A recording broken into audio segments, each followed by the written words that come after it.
Sanayin mo yung sarili mo na mag-isa, para kahit walang nandyan para sa'yo, kaya mo. Kasi sa huli, sarili mo lang talaga ang maaasahan mo. Hindi mo kontrolado kung sino ang mananatili o aalis, pero hawak mo kung paano ka tatayo kahit ilang beses kang iwan. Hindi ibig sabihin ito na isasara mo na ang puso mo sa lahat. Ang ibig sabihin lang, buo ka na kahit mag-isa. Strong independence builds inner peace. Minsan, kailangan mong matutong mag-celebrate ng wins mo. Kahit walang audience, hindi lahat ng tagumpay kailangan ng palakpakan. Self-validation is enough. Hindi mo rin kailangang magmakaawa para piliin ka. Ang tamang tao, hindi ka iiwan sa ere. Until then, choose yourself every time.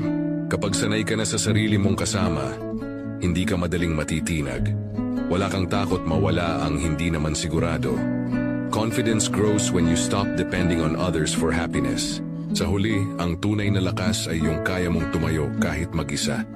Hindi dahil wala kang mahal, kundi dahil mahal mo ang sarili mo. And that kind of strength is unbreakable.